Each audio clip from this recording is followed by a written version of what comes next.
About to go holler at Rick Ross.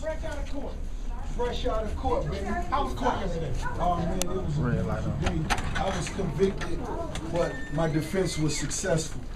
You know, meaning, you know, just looking at, you know, the way the New York court system's been handling rappers over the last year or two, and, you know, being in the situation I was in, it was a lot of overwhelming evidence involved, a lot of testimonies, et cetera, et cetera. And for me to walk out of there giving the plaintiff less than 10% of what they was requesting, that was a success on my defense. You know what I mean? So shout out to Xavier Donaldson. You feel me? What was the final verdict? What was the amount? The amount, it was a couple dollars. There was a few pair of tennis shoes. You know what I mean? How much money? You know, real money ain't real money till you get a couple dollars. But the actual verdict, they was requesting $4 million, and the actual verdict was $300,000. Hey, I'll let you beat me for 300. I don't need to beat you. You on the team, man. And plus, we don't promote that. You know what I mean? A lot of people wonder what we're talking about. The little incident that happened, what, a year ago or 2 years ago? It was maybe 2.5 years ago. When someone was assaulted. You know what I mean? And I was in the vicinity. The incident with Rick Ross and DJ Vlad. Yeah. 300,000? Yeah, 300,000. Next time, you need to have your fight in Vegas. That's where the winner gets a check. Nah, but you know, it's all good. You know, we blessed. They was asking for $4 million, and we walked out giving up 300 papers. You know, that's a couple shows. You know what I mean? We ain't tripping. It's Maybach music over here. You know what I'm talking about? Now, when you lose a settlement like that, yeah, how much time do you have to pay the money? You actually can appeal it, so it's not an issue of, you know, when you paying up, you know, nothing like that.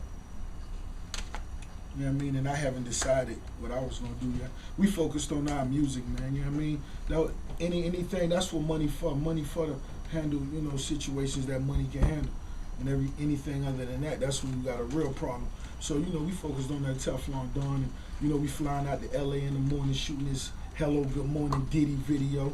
You know what I'm talking about? And we coming back from there. I got F. Gary Gray shooting Super High. Yes, the same director set it off, and it's more than 3. You know, we ain't gonna go into numbers, but you know, we the numbers over here. We got numbers. We do numbers. Shout out to all the Zone 1 to 6, everybody who doing numbers. Hey, speaking of numbers, yeah, I was telling people today earlier. Shouts out to Noel Lee. What's up to Gary, Sincere. Yeah, everybody who's in town that's a part of First.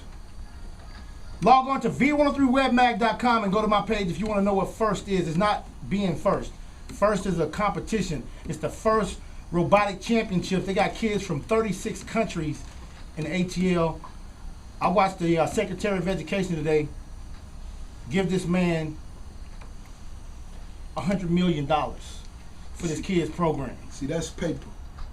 100 million. Yeah, that's paper. Crazy. Crazy paper. But his program is incredible. It's not just a it's not a crazy program. Do your research. Go Google FIRST first, all capital letters, and just see what comes up. Kids in the Georgia Dome they got robots doing just robotic displays and all kinds of stuff going on. That's dope. Hey, incredible, incredible. Shouts out to a man from Willard High School. Willard High School, what's happening? He was on the Dean's list. This year they got their first Dean's list, and a student from Willard High School made the list. I'm gonna give up all the names and all the information. I got everything rolled up in my bag and my notes. I'm gonna pull everything out. We're gonna talk about that. But that's big, man. That's real big. Noel Lee from Monster, you know, he did a big deal with Dr. Dre. I had it on my Twitter today. You saw a picture of us live at the event. Yeah. He the guy who gave Dr. Dre like $24 million for them headphones. So he was out there making his contribution. He gave headphones to all the VIPs, and of course, he's definitely plugged in and involved. We got more jams coming up. We're gonna talk about Rick Ross, his new album, and we're gonna get more into this lawsuit too. Cause Ross, Ricky, Teflon. Talk to me. I need to check. You supposed to have or go home.